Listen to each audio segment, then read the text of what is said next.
Tonight, hacking into a UK passport. You're kidding? So within 30-40 seconds and you've got all of the information from what I consider to be a very secure document. And the state of national security. The border is the first point of defence. You dilute our capability there, you're opening up the gates for the terrorists to come in and mount attacks. Good evening and welcome to the Tonight programme. As governments across Europe warn that a terrorist attack on the UK could be imminent, the importance of national security has rarely been greater. But this programme has uncovered worrying evidence that some of our border controls are being compromised by an increased reliance on technology at the expense of trained officers. Morland Sanders has been investigating how safe are our borders.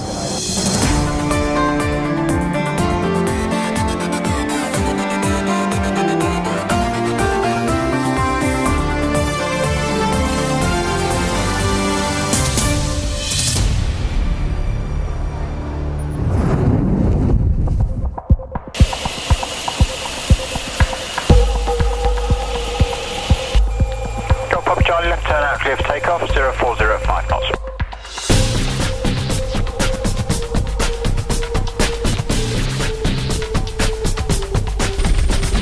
Still looking for just 10 minutes.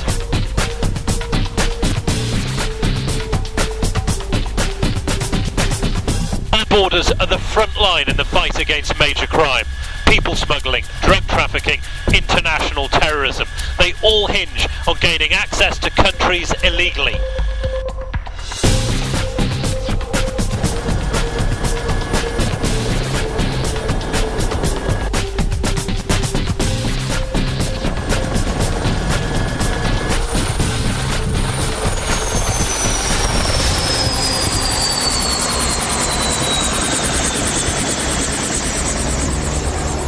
And it's what happens when you land on our shores that's crucial to maintaining our national security. And we've found serious flaws in the system. And that comes down to one of two things: the integrity and design of our passports and a reduction in the number of skilled, trained border officials.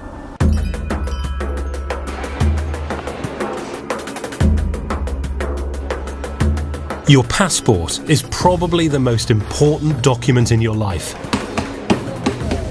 It's trusted as the best way of proving your identity.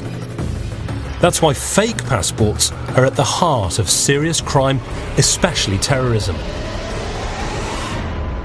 A fake passport is as essential to a terrorist as a shotgun would be to an armed robber doing robbery on the street outside a bank.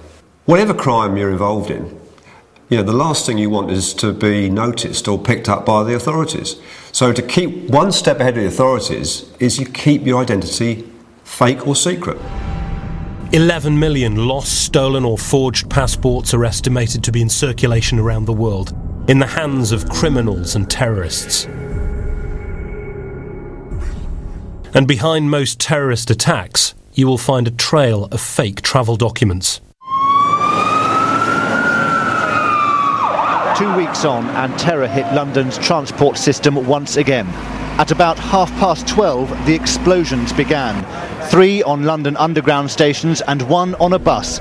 The capital had been targeted in what appears to be another coordinated attack.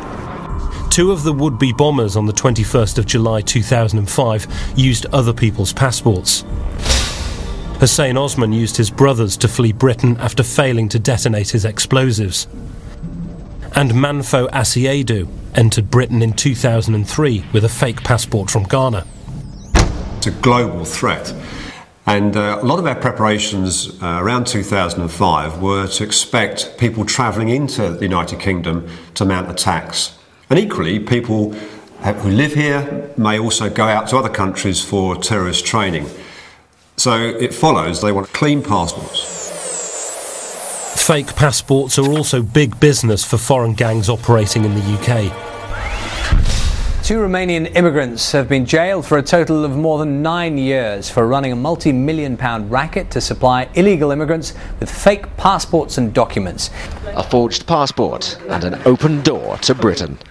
This staggering haul of forged documents, the biggest ever such seizure in the country, could have allowed thousands of illegal immigrants to settle in the UK. Constantine Dura and Lily Anna Dolianu were both jailed for their role in this forgery racket. These documents could have been used to claim millions in state benefits. In the words of the judge, this was Premier League Grade A organised crime. Combating the fake passport trade requires skill and experience. Tom Craig used to work for the Metropolitan Police's fraud squad. When you look at the passport, and I'm not giving any secrets away here, it's machine made. So straight away you should be looking at, is it square? Is the pages in line? Is there anything sticking out?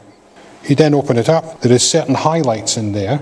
There's a watermark, for instance. You've actually got certain areas cut out that you can see daylight through.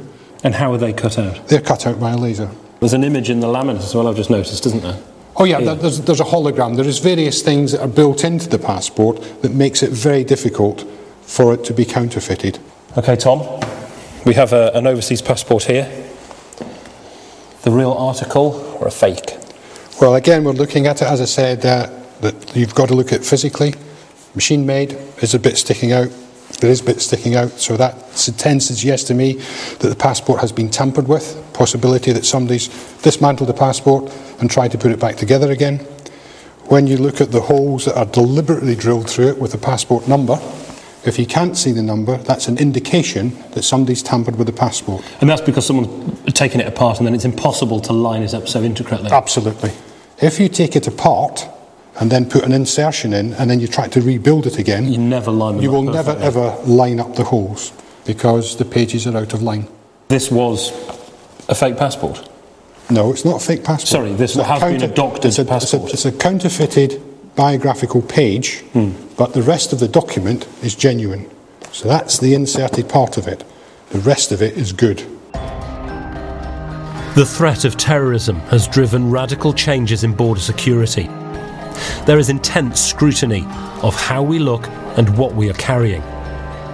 And machines have become a vital cog in that process. Please look into the mirror. The reliance on technology has extended to passports. Since 2006, a chip has been implanted in the document. It carries biometric and biographical information about the passport holder. The government says it makes the document more secure because it provides a further safeguard. And many airports now use so-called e-gates, which put greater emphasis on the security of our chipped passports. Now this is how it works. You place your passport on a reader at an airport gate. Now, as you can see, it's scanning the information, it's told me to remove the passport, and it's verified that against facial recognition cameras. The whole process is overseen by an immigration officer. If it checks out, you should walk through. But crucially, the passport no longer undergoes any physical checks in the hands of an immigration officer. This is the fatal flaw in the system, which we've been warned about. 10 airports in the UK, including Heathrow, Gatwick and Manchester, operate these systems. I met a border agency official who would only be interviewed anonymously. He warned that the technology was being used as an excuse to get rid of border officials, even though it was malfunctioning. They are massively flawed. Their software and hardware is not equipped to deal with the requirements of the job in dealing with people coming through immigration control. That's outrageous, isn't it? Absolutely, and it totally compromises the control, which is what immigration officers are concerned about. It's bad enough to consider replacing an immigration officer with a machine that's going to do their job properly. It's far worse to replace them with a machine that's going to do the job badly and compromise the integrity of immigration control, of national security, and essentially make immigration control a complete joke. We were told by IT experts and border officials that many problems stemmed from the chip inside the passport. This is Adam Lorry. He describes himself as an ethical hacker.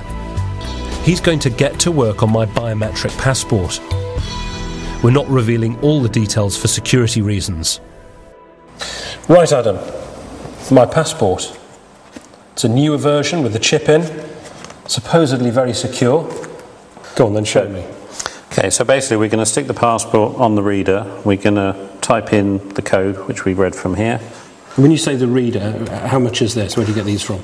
Those are available over the internet, various internet stores, between £60 and £70. I just need to type in this number to tell it the key. So at the moment this is taking the information from the chip inside my passport? Yeah. You're kidding? So within, 30-40 seconds and you've got all of the information from what I consider to be a very secure document, and most people at home would? Yep, so we can now copy that, put it in another chip, do whatever we want. That's your photograph, your passport details. There's also some biometric information in there. So if I want to see the biometric features they've stored, I can switch that on to show features.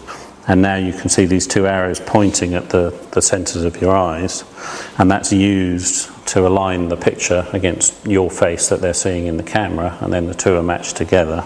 It's a good look, that one, isn't it? It's very good looking, yeah. In less than 60 seconds, with a laptop, free software and a bit of kit costing 60 quid, Adam has exposed what appears to be a major weakness. He's accessed private information like my passport number and date of birth. And because he got it from the chip, I wouldn't know until it was too late.